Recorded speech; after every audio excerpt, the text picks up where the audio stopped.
जानकी किशोरी जय जय प्रभु राम। राम राम। आज श्री रामचरितमानस के अयोध्या कांड दोहे 134 से 144 तक हम इन दोहों के रसों का आस्वादन करेंगे। बहुत ही सुंदर और करुणा और कृपा से भरा प्रसंग है। भगवान श्री रामचंद्र जी की करुणा पग पग पर दिखती है, और दिखती ही नहीं है, ऐसा लग रहा है भगवान अपने कृपा की वर्षा कर रहे हैं। वे न तो अधिकारी को देख रहे हैं और न तो अनधिकारी को, किसी के न तो दोषों को देख रहे हैं न उसके गुणों को। जो कहे हैं स्थान स्थान पर कि जाति पाति कुल धर्म बड़ाई, धन जन परिजय, धन बल परिजन गुण चतुराई, कि मैं न तो जाति देखता हूं न पाति देखता हूं, न किसी के गुण को देखता हूं न किसी के बल को देखता हूं, न किसी के बुद्धि को देखता हूं, न किसी की चातुर्यता को देखता हूं। तो क्या देखता हूं? कहते हैं सुनु भामिनी कह रघुपति, सुनु भामिनी कह रघुपति सुनु भामिनी माना, मानव एक भगति करना। कह रघुपति सुनु भामिनी माना, मानव एक भगति करना। कहते हैं कि मैं जात पात गुण चतुराई बल परिजन ये सब नहीं देखता, न तो बुद्धि देखता हूं किसी की। मैं केवल भक्ति या प्रेम को देखता हूं, प्रेम के अतिरिक्त मैं कुछ नहीं देखता। भगवान की उसी प्रतिज्ञा का या उसी वचन का दर्शन हम आज के प्रसंग में करेंगे। भगवान श्री रामचंद्र जी अपने अनुज और भार्या जानकी सहित महामुनि वाल्मीकि के बताए हुए स्थान पर पर्णकुटी में विराजमान हैं। ये पर्णकुटी दिखने में तो सामान्य लग रही है, परंतु ये भगवान का इस समय ऐसा समझिए कि ये उनका हेड क्वार्टर्स है। इस समय उन्होंने अपने अयोध्या धाम को छोड़ दिया है और क्षीर सागर को भी छोड़ दिए हैं जहां पर रहते हैं। उन सब स्थानों को छोड़कर अपना हेड क्वार्टर वो इस समय चित्रकूट में बना लिए, और जहां भगवान का हेड क्वार्टर है वहां पर सब बड़े बड़े लोग आते हैं मिलने के लिए। इसी की चर्चा यहां पे दिखती है। गोस्वामी जी लिखते हैं कि देवता नाग किन्नर दिग्पाल सब लोग चित्रकूट में आ रहे हैं, एक एक करके भगवान श्री रामचंद्र जी के दर्शन करते हैं और प्रसन्न होते हैं। भगवान श्री रामचंद्र जी भी सभी को यथोचित आसन देते हैं, प्रणाम करते हैं जो जिस योग्य है। लोक व्यवहार के लिए हैं तो ये अनंत ब्रह्मांडों के नायक भगवान श्री रामचंद्र जी, परंतु इस समय मानव लीला कर रहे हैं, इसलिए एक मनुष्य के समान जिसको जहां यथोचित आदर है वो दे रहे हैं। आए हुए देवताओं को भगवान प्रणाम करते हैं, उनका सम्मान करते हैं, अतिथि सत्कार करते हैं और उनके दुख को सुनते हैं। यहां गोस्वामी जी लिखते हैं कि देवता लोग आए हैं, वे जानते हैं कि प्रभु हैं, इसलिए उनसे अपने मन की बातें कह रहे हैं कि हमारा तो सब हड़प लिया गया है रावण के द्वारा। प्रभु आप वन वन भटक रहे हैं, ये देखकर हमें दुख है, परंतु मन में आनंद भी है कि आप हमारे संकटों को दूर करेंगे, क्योंकि हम सब तो अपने अपने लोक से भी भगा दिए गए हैं। हमारी प्रभुता रावण के अत्याचारों के सामने इस समय फीकी पड़ गई है। कर बिनती दुख दुसह सुनाए, हर्षित निज निज सदन सिधाए। भगवान श्री रामचंद्र जी सभी को आश्वासन देते हैं कि आप चिंता न कीजिए, मैं जिस कार्य के लिए मानव शरीर धारण किया हूं, अब उसको पूर्ण करने में अधिक समय नहीं है। जैसे इतने हजारों वर्ष बीत गए, वैसे ही अब ये 14 वर्ष का वन है, मेरी वन लीला है, इसी में सब कार्य हो जाएगा, इसलिए चिंता की कोई बात नहीं है। सभी लोग प्रसन्न होकर के अपने अपने स्थान पर जाते हैं। भगवान श्री रामचंद्र जी चित्रकूट में आए हैं, जिनके लिए मुनियों ने अपना सब कुछ छोड़ दिया है, बड़ी बड़ी तपस्याएं किए हैं, अपने तन को कसे हैं, बिना अन्न के बिना जल के कठोर तपस्याएं भगवान के लिए भगवान को पाने के लिए साधनाएं किए हैं। इन सभी मुनियों को संदेश मिलता है कि हमारे राम जी तो चित्रकूट में पधारे हैं, जिनको हम इतने दिनों तक अपने हृदय में विराजमान परमात्मा के रूप में ध्यान लगा करके ब्रह्मानंद में लीन हो रहे हैं, वे प्रभु साक्षात हमारे ही पास में आए हुए हैं। ये संदेश सुनते ही मुनि अपने अपने आश्रम छोड़कर दौड़े आए हैं रामचंद्र जी से मिलने के लिए। उन मुनियों के जो शिष्य हैं, जो बटुक हैं, वे सब भी गुरुओं की आज्ञा से भगवान से मिलने के लिए आते हैं। भगवान सभी को आनंद दे देते हैं, सब पर कृपा करते हैं। यही रामचंद्र जी की अहेतुकी कृपा है। जिन मुनियों ने इतने हजारों वर्षों तक तपस्या की थी, उनको तो प्रभु दर्शन दे ही रहे हैं। इनके साधना में भी अधिकारी होते हैं, साधकों में कनिष्ठ होते हैं, मध्यम होते हैं और महाभागवत श्रेष्ठ होते हैं। भगवान कोई भेद नहीं कर रहे हैं, सभी को अपने स्वरूप का दर्शन करा रहे हैं। और जो जो आते हैं सबका सत्कार करते हैं, भगवान सबको विराजमान करते हैं, प्रणाम करते हैं, सभी को उनकी सेवा करते हैं। जो उनके आश्रम में कंद मूल फल जल, भगवान इन सभी मुनियों की सेवा करते हैं और सबको विदा करते हैं। इन मुनियों के साथ भगवान एकांत में वार्तालाप भी करते हैं, उनके भाव को ग्रहण करते हैं कि आप मुझे पहचान रहे हैं, मैं आपके भाव को ग्रहण कर रहा हूं, परंतु मैं इस समय अपनी लीला कर रहा हूं। जब मैं लीला करता हूं तो मैं अपने आप को भी ढक कर रखता हूं। नहीं, भगवान जब लीलाएं करते हैं मानव रूप में, तो 3 प्रकार की माया दिखती है भगवान की। एक तो जो असुरों को मोहित करने वाली होती है, वे उनको पहचान नहीं पाते, वे उनको सामान्य मनुष्य ही समझते हैं। इसीलिए वाल्मीकि जी भी कहते हैं और रामायण में अन्य स्थानों पर भी आया, राम देखी सुनी चरित तुम्हारे, जड़ मोहि विदु बुध होहि सुखारे। आपके चरित्र को देखकर जड़ जो असुर हैं, दुष्ट हैं, वे मोहित हो जाते हैं।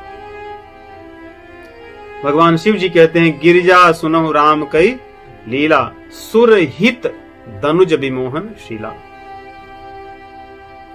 ये देवताओं को तो हित करने वाली है, परंतु असुरों को मोहित करके रखती है। तो भगवान मुनियों से कहते हैं, मैं इस समय मनुष्य रूप में लीला कर रहा हूं, जिसको भगवान कहते हैं भगवत गीता में संभवाम्यात्म माया प्रकृतिम स्वाम अधिष्ठाय,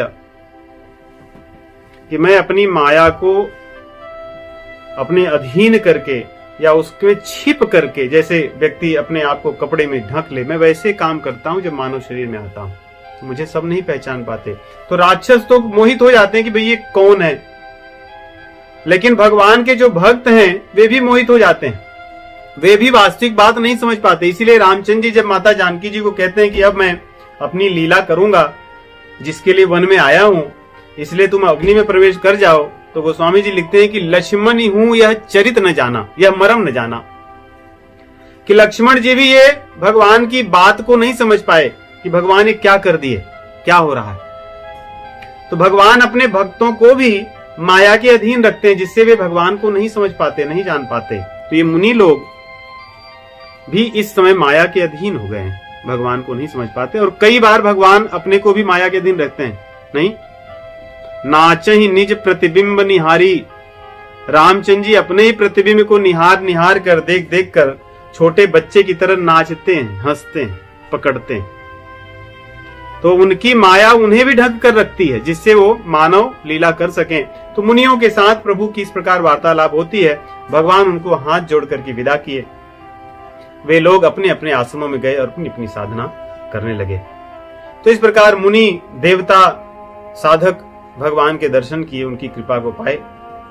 आगे गोस्वामी जी लिखते हैं, जिनको किसी जन्म में प्रभु का दर्शन नहीं हो सकता, जो आदिवासी हैं, जिनको न वेदों का ज्ञान है, जिन्होंने न कभी कथा सुनी, जिनको न कभी सत्संग प्राप्त हुआ है, कोल किरात, जो वन में रहते हैं, शिकार करते हैं, जिनको यही नहीं पता कि क्या खाना क्या नहीं खाना, कैसे रहना कैसे नहीं रहना, भगवान इतने कृपालु हैं कि साक्षात उन्हें दर्शन देते हैं। जब कोल किरातों को पता चला कि यहां पर रामचंद्र जी आए हैं, वे नहीं जानते कि कौन है, एक दूसरे से पूछते हैं, मुनियों के भावों को सुनते हैं, पता चलता है ये भगवान हैं। वे अपने भाग्य को सोचकर आश्चर्य करने लगे कि क्या हमारा भाग्य इतना बड़ा है कि हमें भगवान का दर्शन होगा। उनमें से कुछ लोग जो पहले से आते जाते भगवान को मंदाकिनी के किनारे देखे थे, बोले कि यहां हमने 3 लोगों को देखा है, 2 पुरुष हैं और एक उनके साथ नारी है, बड़े दिव्य हैं, उनके सौंदर्य को तो हम देखते ही रह जाते हैं, आंखें वहां से हिलती नहीं। तो लोग कहते हैं कि हमें ले चलो।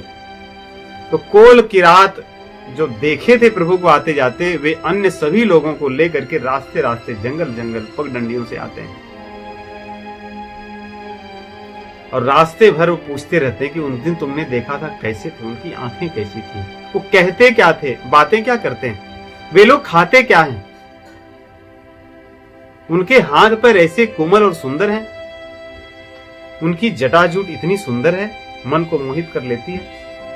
तो जिन लोगों ने देखकर आए थे, वे लोग पूरे रास्ते भर चर्चा करते हुए आते हैं, लोग उनसे पूछते ही रहते हैं और वे बताते हुए भी नहीं थकते, लोग पूछते हुए भी नहीं थकते। इतनी उत्कंठा है भगवान को देखने की, उनके मन में विश्वास ही नहीं है कि क्या हम इतने सौभाग्यशाली लोग हैं। हमने कौन से वेद पढ़े हैं, हमने तपस्या क्या की है। मन में जैसे कभी होता है ना, किसी व्यक्ति को कहें कि आपको ये पूरी धरोहर ही मिल गई, आपको करोड़ों जन्मों की कमाई मिल गई, तो उस व्यक्ति को विश्वास नहीं होता।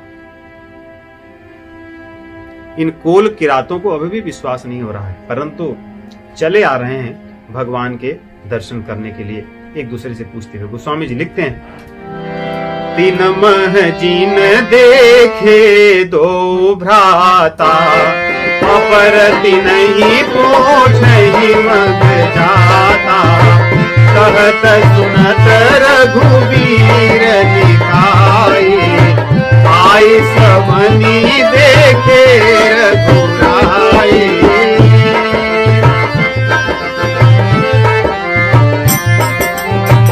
ये सब भेंट ले आए हैं रामचंद्र जी के लिए, ऐसी इनकी भावना है।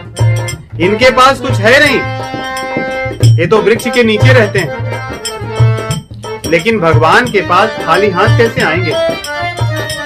इसलिए इन्होंने जो सबसे स्वादिष्ट फल हैं, कंदमूल हैं, उनको चुना, सुंदर सुंदर सुगंधित पुष्पों को चुने, मंदाकिनी के अमृतमय जल को दोनों में भरकर ये सब ले आए हैं अपने साथ, कोई खाली हाथ नहीं आया। करही जो हारु भेंट धरी आगे, प्रभु ही दिलो कहीं अति अनुरागे, प्रभु ही दिलो कहीं अति अनुरागे। रामचंद्र जी को देखते ही हिल नहीं पाए, उनके हाथ नहीं हिले, पैर नहीं हिले, शरीर ज्यों का त्यों खड़ा रह गया। ऐसा लगता था मानो किसी ने चित्र बना दिया हो। ये कोल किरातों का सौभाग्य देखिए। ये कोल किरात, इसमें बहुत से सब देवता हैं। जब रामचंद्र जी चित्रकूट में बसे तो देवताओं ने भी स्वर्ग को छोड़कर चित्रकूट को चुना, आदिवासी बनकर बैठ गए वहां रामचंद्र की सेवा करने के लिए। गोस्वामी जी लिख रहे हैं, चित्र लिखे जनो जहत न ठाढ़े, पुलक शरीर नयन जल बाढ़े।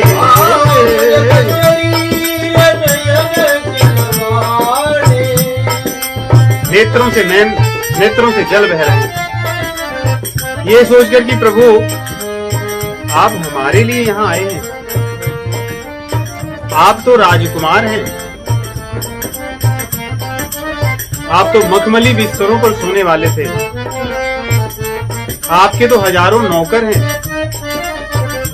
और आप हमारे लिए इतना कष्ट सह रहे हैं, कंद मूल फल खा करके जमीन पर सो रहे हैं। आप हमें कितना प्रेम करते हैं। ये सोचकर उनके नेत्र रुक नहीं रहे, और वैसे ही खड़े भगवान श्री रामचंद्र जी उन्हें प्रेम से बैठाते हैं, सम्मान करते हैं, उनके मधुर वाणी से उनका सत्कार कर रहे हैं। राम स्नेह मगन सब जाने, कही प्रिय वचन सकल सन्माने, प्रभु जो हारी बहोरी बहोरे, बचन विनीत कहीं कर जोरी।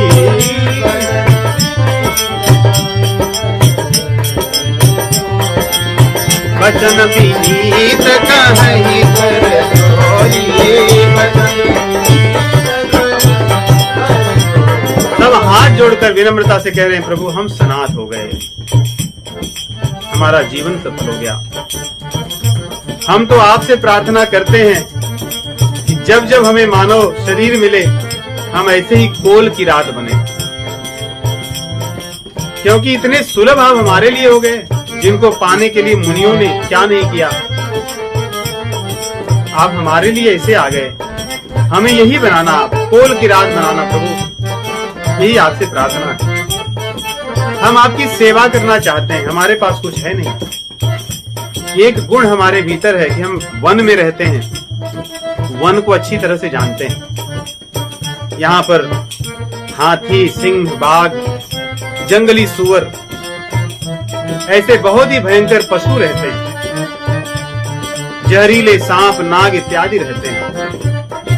हम इनके बीच में रहने की कला जानते हैं। हम आपकी सहायता करेंगे, आपको लेकर हम वनों में घूमेंगे, आपको आखेट खिलाएंगे, शिकार कराएंगे और आपकी रक्षा करेंगे। इसलिए आप हमारी सेवा को स्वीकार कीजिए। हर व्यक्ति के पास कुछ न कुछ तो होता है देने के लिए प्रभु के। आदिवासियों की जो वन में रहने की कला है, वो आज भगवान को अर्पित कर रहे हैं। प्रभु से कह रहे हैं कि हमारे पहाड़, पंथ, ये पेड़ पौधे, लता बेल आज पवित्र हो गए, क्योंकि आपने इनको देख लिया है। आपकी चरण धूल यहाँ पर पड़ गई है और हम इनके दर्शन करेंगे। इसलिए धामों के जो लताएं हैं, वे लताएं पूजनीय हैं, वहां के तृण पूजनीय हैं। अयोध्या धाम के, चित्रकूट के, वृंदावन धाम की जो लताएं हैं, तृण हैं, बेल हैं, पत्र हैं, ये सब पूजनीय है, क्योंकि ये हमें भगवान का स्मरण दिलाते हैं। इन्होंने भगवान की सेवा की है, इसलिए यहाँ पे कह रहे हैं, हम सब भांति करब सेवकाई, करके हरि बाघ बराई, बन बेहड़ गिरी कांदर खोहा, सब हमार प्रभु पग पग जोहा।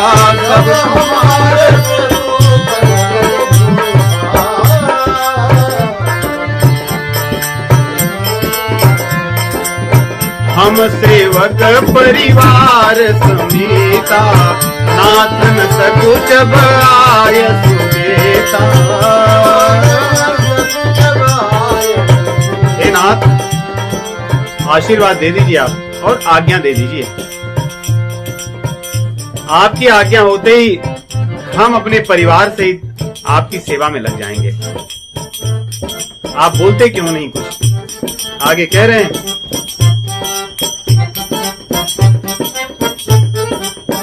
वेद वचन मुनि मन अगमाते, प्रभु करुणा है ना, वचन किरातन के सुनत, जिम पितु बालक मैना, जिम पितु बालक।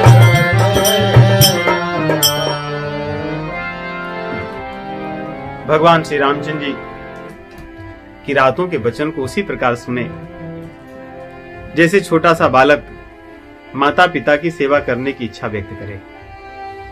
जैसे 2 साल 3 साल के बच्चे अपनी इच्छा व्यक्त करें कि मैं आपकी सेवा करना चाहता हूं, तो माता पिता उनके भाव को देखकर प्रसन्न होंगे और उनको कुछ कह नहीं सकते कि आप क्या करेंगे। वैसे ही कोल किरात भगवान की क्या सेवा करेंगे? भगवान को किसकी सेवा की आवश्यकता है?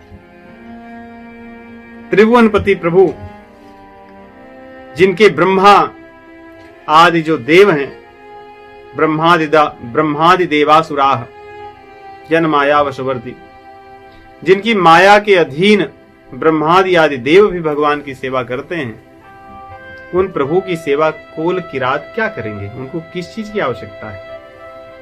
जो पूर्ण काम पुरुषोत्तम भगवान है, जिनको किसी चीज की आवश्यकता नहीं, इसलिए वे प्रसन्न हुए और उन्होंने जैसे छोटे से बालक की बात को सुन करके पिता प्रसन्न होता है, वैसे ही प्रसन्न हुए और भगवान ने उनको समझा बुझा करके भेजा कि ठीक है, आप लोग आते जाते रहिएगा, जो आपकी इच्छा होगी सेवा करते रहिएगा, और जहां जहां मुझे आपकी आवश्यकता होगी मैं आपको कहता रहूंगा। यहां एक सिद्धांत की बात गोस्वामी जी लिखते हैं कि रामचंद्र जी को केवल और केवल प्रेम से ही पाया जा सकता है। इस युग में हम भगवान के दर्शन तो उस योग्य नहीं है पा सकें, ऐसे तप को नहीं कर सकें, परंतु भगवान के नाम को जप कर प्रभु को पुकार तो सकते हैं।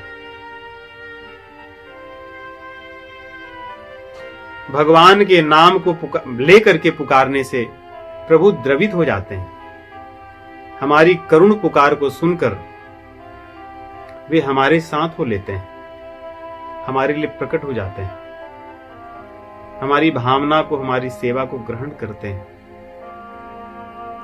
इसलिए हम साधकों को इस युग में भगवान को पाने के लिए इस छोटी सी आयु में, जहां पर समय किसी अन्य कार्य के लिए तो नहीं बचा, जीव स्वयं अपनी दिनचर्या पूरी कर ले, यही उसकी बड़ी बहादुरी समझिए, उसका बड़प्पन है। भगवान के नाम का आश्रय लें, उनके नाम को सतत जपें। सतत न हो सके तो दिन के 1 घंटे 2 घंटे निकाल लें भगवान के लिए। इतना ना हो सके कम से कम आधे घंटे तो प्रभु के लिए निकालें। निकालकर भगवान के नाम का आश्रय लें, उनको पुकारें।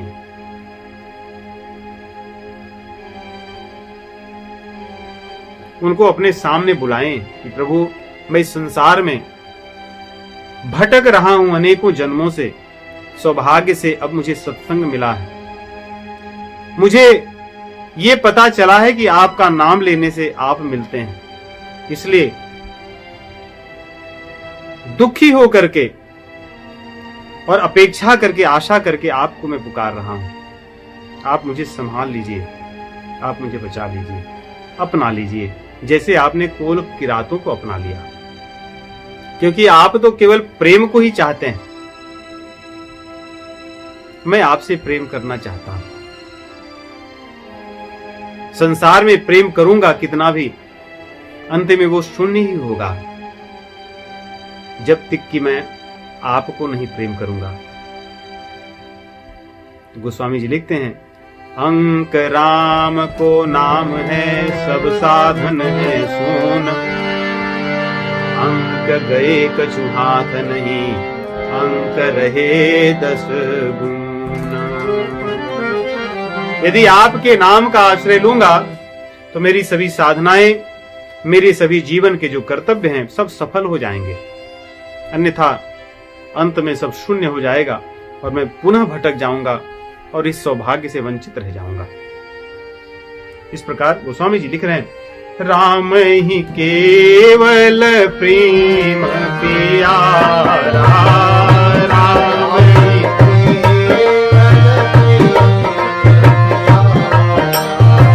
राम ही केवल प्रेम प्यारा,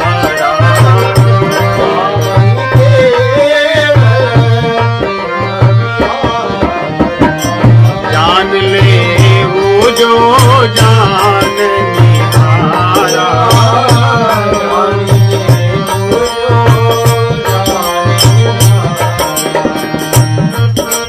प्रभु को केवल प्रेम ही प्यारा है। यदि कोई जानना चाहते हैं, हम सब जानने के लिए तो बड़ी बड़ी पोथियां पढ़ते हैं, सारे शास्त्र यही बताने के लिए, जानने के लिए प्रभु को। भगवान कहते हैं कि यज ज्ञात्वा नेह भूयोन्यत, जान लेने के बाद में फिर व्यक्ति संसार में नहीं आता जाता। क्या जानने के लिए? यही जानने के लिए। गोस्वामी जी लिख रहे हैं कि जो लोग भी जानने में लगे हैं वे जान लें कि क्या जानना है। राम ही केवल प्रेम प्यारा, राम ही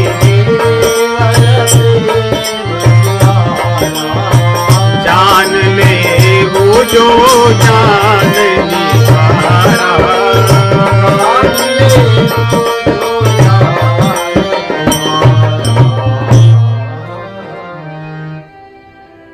आगे ये तो बात देवताओं की, मुनियों की और कोल की रातों को ही। अब जो पेड़ पौधे लताएं बेल हैं उनकी बात गोस्वामी जी कहते हैं, ये भी भगवान की सेवा करना चाहते हैं। मंद सुगंधित शीतल वायु बहती है भगवान की सेवा करने के लिए। मंदाकिनी में जल ऐसे उल्लसित होकर बहता है जिसको देख करके जीवन के शोक नष्ट हो जाएं, मन प्रसन्न हो जाए। ऐसी मधुर कलकल की ध्वनि आती है मंदाकिनी की जल से। सूर्य चंद्र भी भगवान की सेवा के लिए अनुकूल हो गए। पेड़ पौधे 12 मास फलने फूलने लगे। न कोई खट्टे फल, न कोई कड़वे, सब मधुर अमृतमय हो गए। लताएं सदैव हरी भरी रहने लगी। जो जंगली पशु थे वे भगवान की सेवा के लिए दूर दूर रहने लगे, बस दर्शन करके चले जाने लगे। इस प्रकार आनंद ही आनंद चित्रकूट में विराज रहा है। गोस्वामी जी लिख रहे हैं कि ये पेड़ पौधे जो हैं, ये जो देवलोक के नंदन वन के जो कल्प वृक्ष हैं, कल्प लताएं हैं, वे सब चित्रकूट में आई हैं। क्योंकि देवता लोग जब यहां आ गए तो कल्प वृक्ष का क्या काम है वहां? उन्होंने भी यहां पर चित्रकूट में इस पृथ्वी पे जैसे पेड़ पौधे लताएं हैं वैसा स्वरूप धारण किया है। इस प्रकार भगवान की सेवा करने के लिए यहां पे आए हैं। विविध प्रकार के जो पक्षी हैं, पशु हैं, वे जो आनंद देने वाले हैं वे भगवान के आसपास आ गए हैं, और जिससे मनुष्य डरता है वे लोग दूर दूर रहने लगे। यही सेवा है, अपने गुणों को भगवान की सेवा में अर्पित कर देना और दुर्गुणों को छोड़ देना, दूर कर देना। यदि पशु पक्षी ये कर सकते हैं तो मनुष्य क्यों नहीं करता, क्यों नहीं कर सकता? हम अपने दुर्गुणों को दूर करके भगवान की सेवा कर सकते हैं। या ऐसे सोचें कि यदि दुर्गुणों को छोड़ दें तो भगवान को प्रसन्नता होती है। वही भगवान की सेवा है। किस प्रकार लिख रहे हैं गोस्वामी जी, नीलकंठ कलकंठ सुख चातक चक चकोर भांति भांति बोलै विहग श्रवण सुखद चित चोर। चित्त को चुरा लेने वाली मधुर मधुर वाणी में पक्षी बोलते हैं। मोर है, कोयल है, तोता है, सुख मैना है, चातक, चकोर, चकवे, विविध प्रकार के पक्षी बड़ी मधुर वाणी में बोलते हैं, जिसको सुन करके चित्त हर लिया जाता है, आनंद विभोर हो जाता है। पशु पक्षी जिनमें वैर है एक दूसरे से, जैसे हाथी है, सिंह है, एक दूसरे से सदैव वैर रहता है। ऐसे ही बटेर, लवा इत्यादि जो पक्षी हमेशा लड़ते रहते हैं, कभी इनको शांति से बैठे नहीं देखोगे, सदैव लड़ते रहते हैं। दूसरे नेवले और सांप, ये कभी शांति से रह ही नहीं सकते, इनका जन्म ही हुआ है लड़ने के लिए, यही उनका स्वभाव है। लेकिन प्रभु जब व्यक्ति अपने वैर स्वभाव को छोड़ देता है तो मिलते हैं। ये सब लोगों ने अपने वैर को छोड़ दिया, एक साथ रहने लगे। करी के हरि कपि कोल कुरंगा विगत वैर विचरहि सब संगा।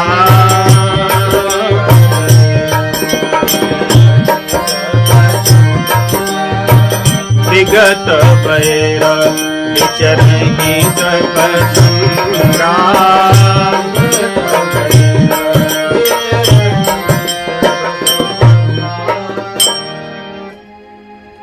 इन सब का वर्णन पढ़ने से हमें क्या लाभ, हमारे लिए क्या शिक्षा है?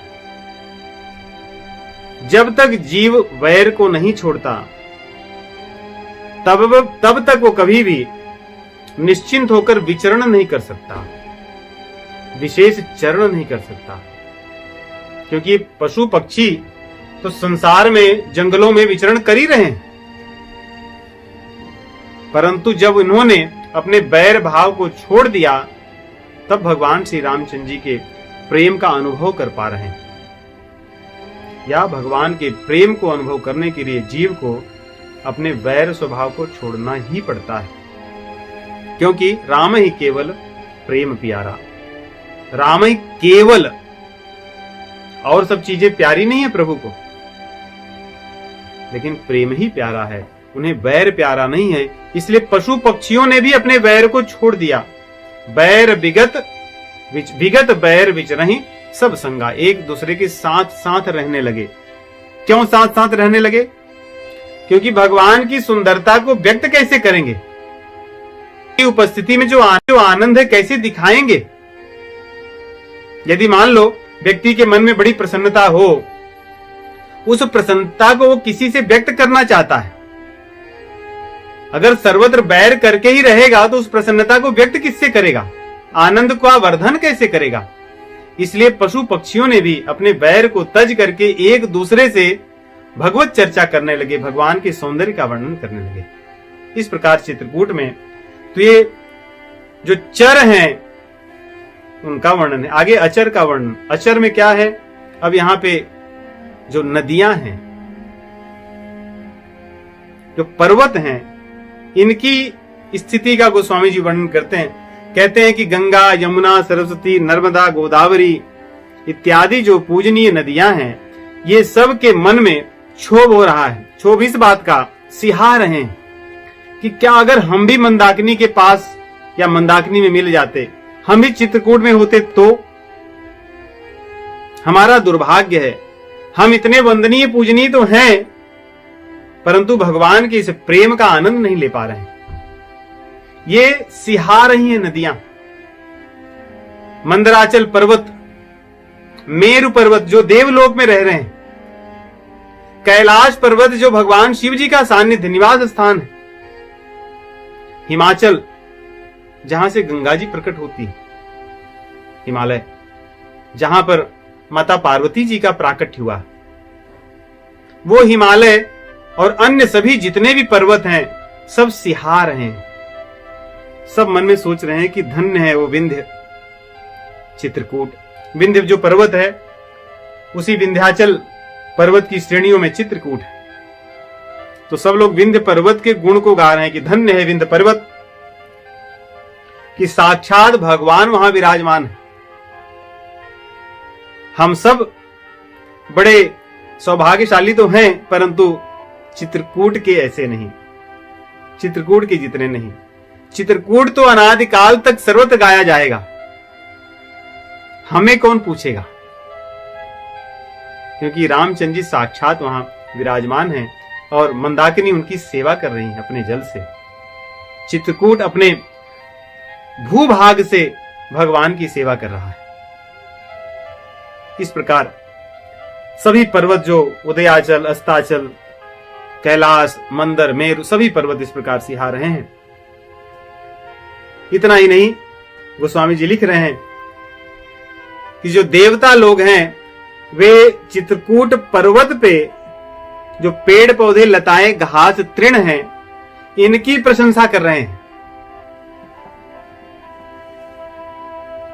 कि धन्य है ये चित्रकूट के तृण जिन पर भगवान श्री रामचंद्र जी के चरण कमल पड़ रहे हैं प्रतिदिन।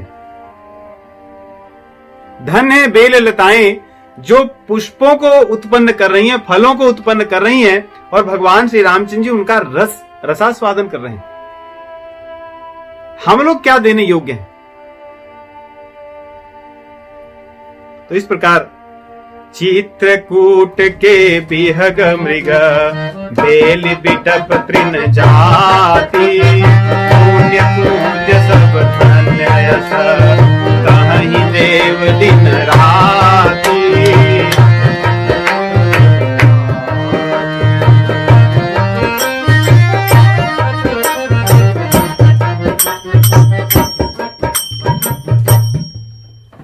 गोस्वामी जी लिख रहे हैं कि नयन वंत रघुबरहि निहारी, बिलोकी पाय जन्म फल होहि बिशोकी। ये शब्द क्यों उपयोग कर रहे हैं? कह रहे हैं कि जो नयनवंत हैं वो भगवान श्री रामचंद्र जी को देख रहे हैं और देख करके शोक रहित हो रहे हैं। अर्थात ये नयनवंत वही लोग हैं जो भगवान के दर्शन करते हैं, अन्यथा सब नयनहीन है, नेत्रहीन है। यदि हम भगवान के दर्शन न कर सकें, संतों के तो दर्शन कर ही सकते हैं, कौन रोका है? इसलिए भगवान शिव जी कहते भी हैं, नयन निसंत दर्श नहीं देखा,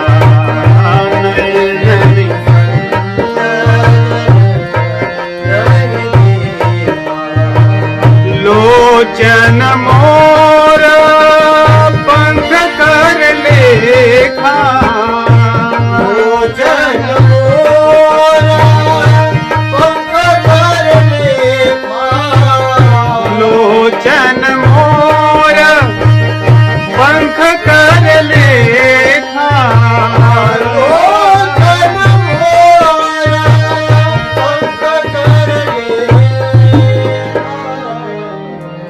नयनवंत जो हैं, जो नेत्र वाले व्यक्ति हैं, आप जान लो कि आपके नेत्र किस लिए हैं। यदि प्रभु को नहीं निहार सकते हैं, भगवान के धामों का दर्शन तो कर सकते हैं। जहां जहां भगवान के चरण कमल पड़े हैं, उनके दर्शन तो हम कर सकते हैं।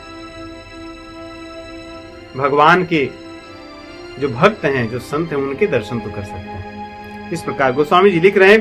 तो इस प्रकार चित्रकूट का, वहां के पेड़ पौधों का, पशु पक्षियों का वर्णन तो सैकड़ों हजार, सुनिए, कह रहे हैं कि सैकड़ों हजार अर्थात अनंत, शेषनाग अनंत समय तक गाते रहेंगे, फिर भी चित्रकूट की महिमा को नहीं गा सकते। तो कह रहे हैं मैं कैसे गाऊं? इसलिए मैं अपनी कथा को यहीं विराम करता हूं, चित्रकूट की महिमा को गाकर। जब भी किसी की महिमा को नहीं गाया जा सकता, तो इस उपमा को दे करके कहा जाता है कि इसकी महिमा अनंत है। आगे हम कितना कहेंगे, सारी पोथी ही लिखी जाएगी केवल महिमा यदि गाने लगे तो।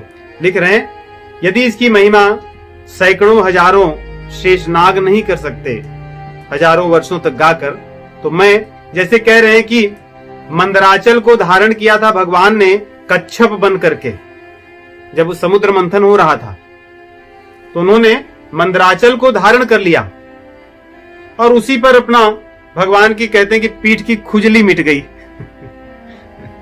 भगवान कच्छ रूप में थे, बोले कि जब मंदराचल से मथा जा रहा था तो उनको अच्छा लग रहा था, और ऐसा कहते हैं शास्त्र में है कि भगवान के पीठ में खुजली हो रही थी, उनको बहुत अच्छा लग रहा था, बैठे थे आनंद से। तो क्या जो वो कच्छप था, उस कच्छप की तुलना एक छोटे से तालाब में मिलने वाले कच्छप से की जा सकती है क्या, कि वो कच्छप भी धारण कर लेगा मंदराचल को? तो गोस्वामी जी कह रहे हैं यदि शेषनाग हजारों वर्षों तक नहीं कह सकते तो मैं कह पाऊंगा क्या? मेरी दशा वैसे ही समझिए, जो एक गड्ढे में रहने वाला कछुआ है वो कभी मंदराचल को धारण नहीं कर सकता, वैसे ही मैं भगवान की और भगवान चित्रकूट की महिमा को नहीं कह सकता। इसलिए मैं आगे की कथा कह रहा हूं। अब कह रहे हैं भगवान श्री रामचंद्र जी अपने अनुज और भार्या के साथ रह रहे हैं, बड़े प्रेम से रह रहे हैं। देखिए, परिवार में प्रेम से रहना ही वास्तव में रहना है। वन में कोई सुख का वातावरण नहीं है। अधिकतर जीव सुख में जब रहता है तो आनंद में रहता, खुशी से रहता, प्रेम से रहता, सब चीजें बढ़िया चलती हैं। जैसे ही दुख का समय आता है तो कलह उत्पन्न हो जाता है, तू मैं होने लगता है। परंतु राम जी हमें सिखा रहे हैं कि दुख में भी, वन में भी कैसे रहना चाहिए। कह रहे हैं इस वन में रहने वाले जो पशु पक्षी हैं वही हमारे परिवार के लोग हैं। अर्थात हम जहां जिस अवस्था में रहें, जो हमारे अपने हैं, जो हमारी सेवा करते हैं, हमसे मिलते हैं, जो हमारे लिए कुछ न कुछ करते, पशु पक्षी भगवान के लिए कुछ न कुछ कर रहे हैं जो उनके हाथ में है। और सभी पशु पक्षी, शेर बाघ सर्प भी कर रहे हैं, नाग भी कर रहे हैं। क्यों? भगवान से दूर रहते हैं, अपने वैर को भूल गए, इसलिए भगवान इन सभी को अपना परिवार मानते हैं। जो मुनि जन यहां पर हैं, जो मुनि पत्नियां हैं, वे ही माता पिता सास ससुर जैसे हैं जानकी माता जी के। भगवान अपने अनुज और जानकी जी दोनों जन के दुख सुख का ध्यान रखते हैं, क्योंकि बड़े हैं। भगवान रोते हैं, याद आती है अयोध्या की, पिताजी की याद आती है, गुरु जी की याद आती है, अपनी माताओं की याद आती है। भगवान के नेत्र अश्रु से भर जाते हैं। जैसे ही भगवान के नेत्रों से अश्रु झरने लगता है, जानकी जी रोने लगती है, भैया लखन रोने लगते हैं। उनके दुख को देखकर भगवान श्री रामचंद्र जी अपने दुख को दबा देते हैं और तुरंत बाहर से प्रसन्न होकर के उनको कथाएं बताने लगते हैं, पुराणों की, राजाओं की कहानियां बताते हैं। क्योंकि हम तो छोटे छोटे कष्ट सह रहे हैं, ऐसा लखन को कहते हैं। आप पुराने राजाओं को देखिए, कितना कष्ट सहे उन्होंने। इस प्रकार पुराणों से अन्य जो धर्म के मार्ग पर चलने वाले, कष्ट सहने वाले जो धर्मात्मा थे, जो राजा थे, उनकी कहानियों को, कथाओं को बताकर भगवान अपने अनुज और भार्या को सांत्वना देते हैं, उन्हें प्रसन्न करते हैं। इस प्रकार प्रसन्न से रहते हैं। गोस्वामी जी में बड़ी मधुर, जहां अवसर मिलता है वहां लिखते हैं और अपने लेखन शैली की मधुरता को भी प्रस्तुत करते हैं। देखिए, इसमें चौपाई है तो इसमें आगे पीछे कई, परंतु इसमें लिखते हैं छीन छीन पिय विधु बदन निहारी, छीन छीन पिय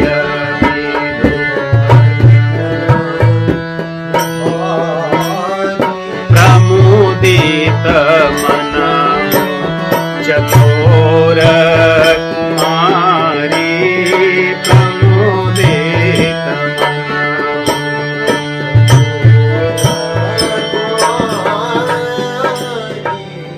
बहुत सुंदर साहित्य के श्रृंगार रस का वर्णन करते हैं। केवल भाव से नहीं, शब्दों से, अक्षरों से देखिए, श्रृंगार रस में माधुर्यता होती है। इन्होंने सारे जो लघु मात्राएं हैं उसको लिख रहे हैं। छीन छीन पिय विधु बदन निहारी, और जहां पे मात्रा दीर्घ है वहां पे उपमा बड़ी मधुर की है। उपमा है प्रमुदित मनहु चकोर कुमारी, चकोर कुमारी। चकोर तो वैसे ही अच्छा होता है, चकोर कुमारी। इस प्रकार गोस्वामी जी की वैसे हम इसकी चर्चा करें तो पूरी एक एक चौपाइयों में से श्रृंगार रस को उन्होंने जहां जहां आवश्यकता है भरे हैं। इन दोहे में और अगली दो पंक्तियों में बहुत मधुर भाव है, अच्छा लगता है। साहित्य का रस भी इसमें देखने सुनने को मिलता है। तो आगे कह रहे हैं कि जानकी माता जी प्रसन्न है। इस साथरी पर अर्थात भूमि पर पत्तों की सैया कथरी साथरी पर सोती हैं। वे जानकी उस साथरी को कामदेव की शैया से भी सुंदर, मधुर और आनंददायक समझ रही हैं। दुख के समय में जो भी उपलब्ध है उसमें वे सुख से भी अधिक सुख का अनुभव कर रही हैं। यहां पर कह रहे हैं कि ये जानकी जी की कोई बड़प्पन नहीं है। गोस्वामी जी इतना सब कह रहे हैं कि ये जानकी जी के लिए, क्योंकि अधिकतर कष्ट उनके मन में होगा कि भाई मेरे पिताजी ने आपके साथ विवाह किया था ये देख करके कि आप राजा हैं और आप मुझे वन वन लेकर भटक रहे हैं। तो सारे दुखों का वर्णन कर रहे हैं गोस्वामी जी। आगे कह रहे हैं कि जानकी जी के कृपा कटाक्ष को देखने के लिए तो बड़े बड़े देवता हाथ जोड़े खड़े रहते हैं। ऐसा उनका वैभव है, ऐश्वर्य। जिसको संकेत कर दें वो अपने पद को छोड़ दे। इंद्र अपने पद को छोड़ दें, सूर्य अपने पद को छोड़ दें, ब्रह्मा अपने पद को छोड़ दें, केवल संकेत मात्र से। वे जानकी जी आज भूमि पर सोई हैं, भूमि पर रहती हैं, कष्ट को सहती हैं, परंतु उसको करोड़ों काम का जो सुख है, काम देवता की जो सैया है, उससे भी अधिक सुखमय समझ रही हैं।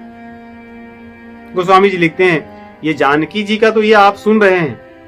आगे सोचिए राम जी के जो भक्त हैं वे भी तृण के समान वैभव को छोड़ देते हैं, तो जानकी जी की बात क्या।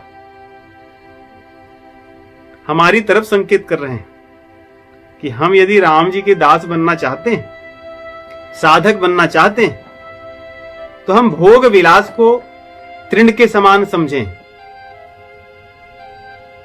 चाहे सुख हो चाहे दुख, दोनों में सम रह करके भगवान के प्रति प्रेम ही हमारा मुख्य हो, यही भाव। भोग विलास जीवन में सुख होगा तभी भगवान की भक्ति करेंगे, ये तो भक्ति नहीं है, ये तो साधना नहीं। कह रहे हैं सुमिरत राम ही तजहि जना तृण सम विषय विलास राम प्रिया जग जन निसिय कछु न आचरज तास। तो जब भक्तों का ये नियम है तो जानकी जी की बात क्या है।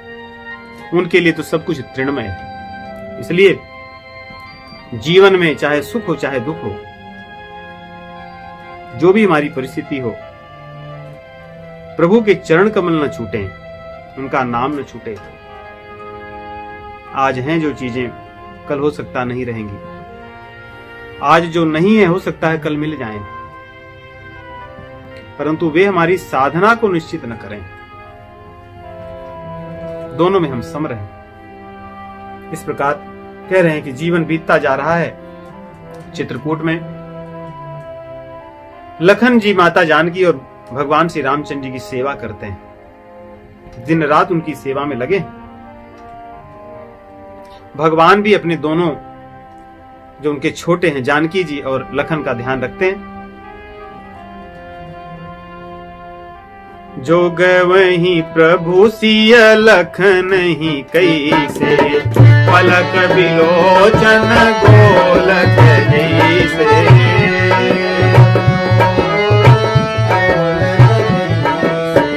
रामचंद्र जी सेवा कैसे कर रहे हैं। बड़े का कर्तव्य है कि छोटों की रक्षा करें। परिवार में हम बड़े हैं तो हमारे जो छोटे हैं, हमारे बच्चे हो सकते हैं, हमारे छोटे भाई हो सकते हैं, हमारी भारियां हो सकती हैं, उनकी रक्षा करना, सब तरह से उनको बचाना, उनको सही मार्ग पर ले जाना, ये हमारा कर्तव्य है। भगवान श्री रामचंद्र जी ही दिखा रहे हैं। जैसे कोई व्यक्ति अपने पलकों से कैसे नयन के गोलक की रक्षा करता है, एक छोटा सा कण भी चला जाए तो छोड़ नहीं देता और छूट भी नहीं पाता। छोटी सी बरौनी टूट जाए तो उसको निकाले बिना वो शांत नहीं होता। ऐसे हमारे छोटे जन हैं, उनके जीवन में कोई कष्ट ना आए, वे कुमार्ग पर न जाएं, ऐसा हमें ध्यान रखना चाहिए। और जो लखन जी हैं वो कैसे सेवा कर रहे हैं देखिए, बहुत सुंदर गोस्वामी जी लिख रहे हैं। सेवक कैसा होना चाहिए? सेवहि लखन सिय रघुबीर सेवहि लखन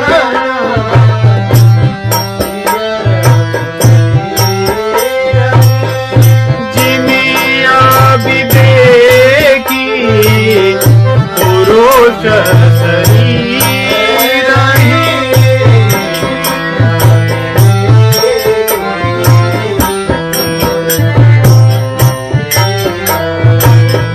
जिमिया विवेकी पुरुष शरीर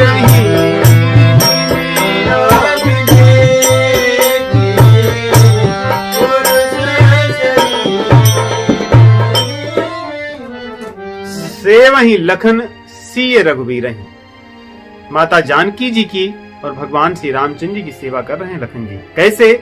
जैसे अविवेकी पुरुष अपने शरीर की सेवा करता है। शरीर की सेवा करने के लिए कोई प्रशिक्षण नहीं लेना पड़ता। ये बात अलग है कि आजकल ऐसा भी दुर्भाग्य है कि व्यक्ति को लेना पड़ता है। अर्थात हम कितने अविवेकी हैं ये पता नहीं। आजकल तो शिक्षाएं चल रही कि क्या खाएं, इसी पे आदमी पूरी जिंदगी कर रहा है। उसे ये नहीं पता कि क्या खाना है, क्या पीना है, कब खाना है, कब पीना है, कितना खाना है, कितना नहीं खाना है, उसको यही नहीं पता है। और इसीलिए लोग बड़े बड़े कंपनी चल रही हैं, बड़े बड़े सेमिनार चल रहे हैं, पैसे पे करके लोग कक्षाएं लेते हैं, फिर भी नहीं कर पाते। परंतु शास्त्र हमसे अपेक्षा ये रखता है कि हमारे पास बुद्धि और किसी चीज की हो या ना हो, अपने शरीर की सेवा करने की बुद्धि तो होनी ही चाहिए कि कब नहाना है, कब उठना है, क्या खाना है, क्या नहीं खाना है, कब सोना, इत्यादि ये सब चीजें होनी चाहिए। इसी भाव को गोस्वामी जी कह रहे हैं कि जैसे अविवेकी व्यक्ति हो उसको भी पता होता है कि शरीर की सेवा कैसी करनी है, वैसे ही लखन जी, उनको कुछ पता हो न पता हो और किसी चीज की ध्यान ही नहीं रखते, वे केवल शरीर का ध्यान रखते हैं। या दूसरा भाव ऐसा समझें, जब व्यक्ति को विवेक नहीं होता, वो जीवन में सब कुछ अपने शरीर की ही देखभाल करता है। उसको परलोक की चिंता नहीं होती, खाने पीने सोने में ही मस्त रहता है। आहार निद्रा भय मैथुन, बस इतना ही उसका काम है, पशु की तरह। लखन जी भी यही कर दिए हैं। उनको न तो किसी चीज की सीख लेनी है, कुछ करना, बस राम और सीता इनकी सेवा करना है। जैसे पाश्विक व्यक्ति, पशुता का भाव रखने वाला व्यक्ति शरीर की सेवा करने के अलावा कुछ नहीं कर पाता, वैसे ही लखन जी भगवान की सेवा के अतिरिक्त और कुछ नहीं जानते, केवल सेवा करनी है, इसी भाव से करते हैं। गोस्वामी जी कह रहे हैं इस प्रकार बड़े सुख से सीता राम लक्ष्मण जी चित्रकूट में बसे हैं। अब मैं इस कथा को यहीं छोड़कर गोस्वामी जी कह रहे हैं चलिए हम लोग निषाद राज और सुमंत्र की तरफ चलते हैं। सुमंत्र जी लौट गए हैं।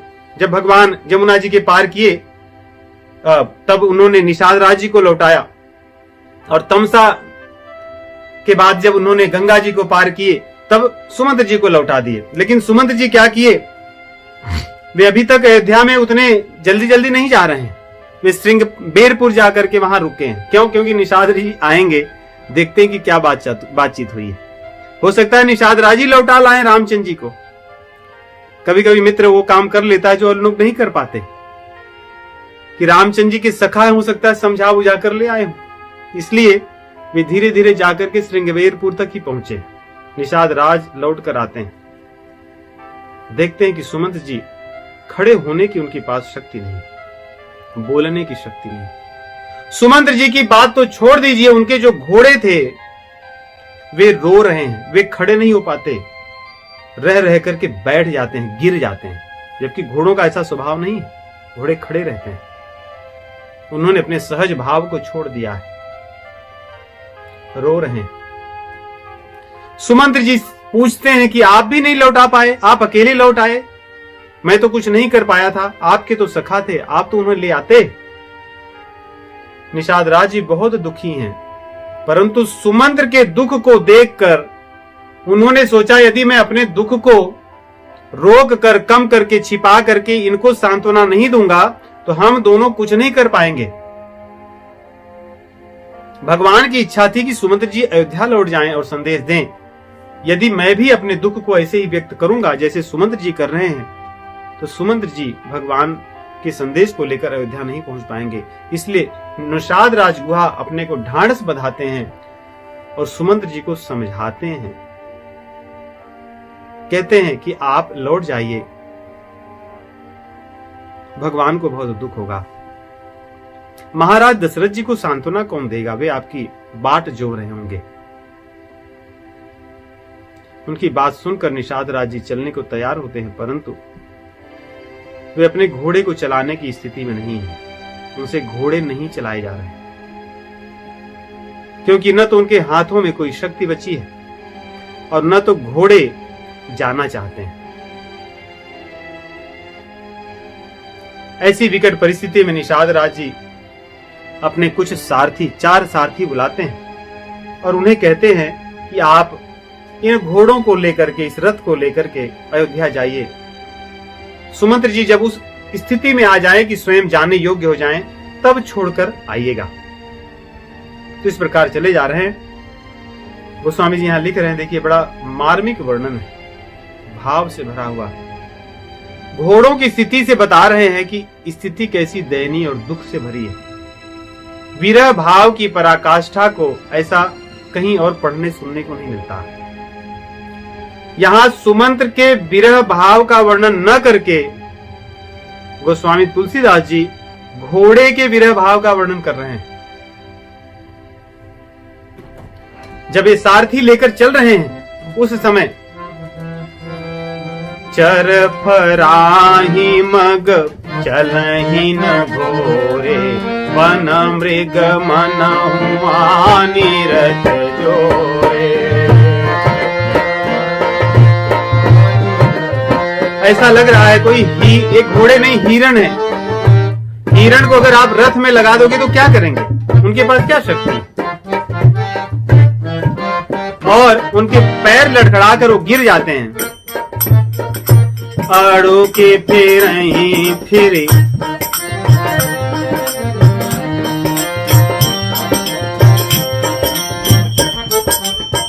अड़ो के परही फिरी हे रही पीछे, राम वियोग विकल दुख दीछे, राम वियोग। जहां कहीं राम शब्द सुनाई दे जाता है, क्योंकि लोग चर्चा कर रहे हैं, श्रृंगबेरपुर में आसपास के लोग चर्चा करते हैं कि राम कहां पहुंचे होंगे, उनके साथ लखन जी कैसे थे। जहां राम, लखन या सी ऐसा कोई शब्द सुनते हैं किसी के भी मुख से चर्चा में, वे रुक रुक कर पीछे देखने लगते हैं जहां से ध्वनि आती है। ये राम किसने कहा? ऐसा तो नहीं राम जी लौट आए। जो कह राम लखन बई देगी, ही करी हित हे नहीं देगी।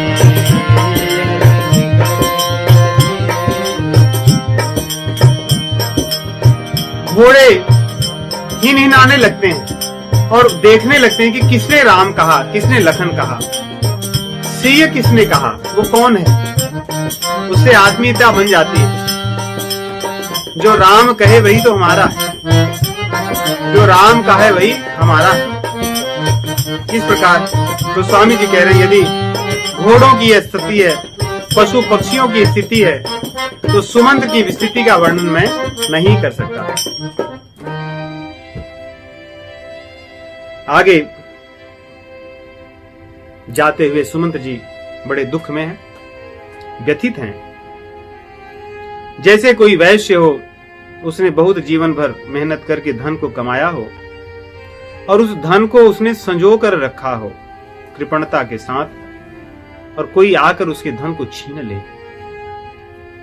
वैसे ही रामचंद्र जी जीवन भर जो भी तप किया है, जो भी अच्छे कर्म किए हैं, उन कर्म का फल है कि भगवान श्री रामचंद्र जी मिले।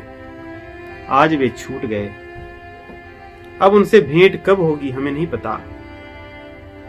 इस प्रकार दुखी मन से सुमंत्र जी चले आ रहे हैं। यदि कोई क्षत्रिय हो, सभी प्रकार के आभूषणों से, विद्याओं से कुशल हो, युद्ध का अवसर भी मिला हो, क्षत्रियों के लिए इससे अच्छा और क्या हो सकता है? उसे युद्ध करने का अवसर मिले, परंतु युद्ध न करके उसे रणक्षेत्र से भाग जाना पड़े, उसके लिए तो मर जाने के समान है। वैश्य का धन लुट जाए तो मर जाने के समान है, मर जाता है वो। क्षत्रिय को युद्ध से पलायन करना पड़े या युद्ध का अवसर छूट जाए, उसके लिए मृत्यु के समान है। और कोई ब्राह्मण हो, उसका अपमान हो जाए, उसका धर्म छूट जाए, उसके लिए मृत्यु के समान है। तो कह रहे हैं सुमंत्र की स्थिति ऐसी हुई जैसे किसी वैश्य का धन लुट गया हो, क्षत्रिय के हाथ से धर्म युद्ध छूट गया हो, वहां से भागना पड़ा हो, और धर्म के मार्ग पर चलने वाला कोई ब्राह्मण हो, विवेकी हो, वेद के अनुसार अपने जीवन को जीने वाला हो, ऐसा साधु व्यक्ति जो शास्त्र के अनुसार चलने वाला, साधुओं के अनुसार चलने वाला हो, उसको किसी ने फंसा करके मदिरा दे दी हो पीने के लिए, क्योंकि मदिरा पान कर लेना महापाप है। स्वर्ण चुराना, मदिरा पान करना, गुरु स्त्री गमन करना, विश्वासघात करना, स्वर्ण की चोरी करना, ये सब महापाप में आते हैं।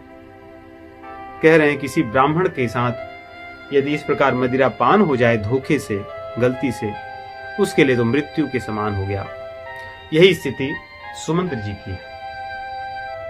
तो आगे हम अगले सप्ताह देखेंगे कि इस प्रकार सुमंत्र जी अयोध्या में प्रवेश करते हैं और भगवान के वन की जो बात है अयोध्या में लोगों से कहेंगे। राम राम।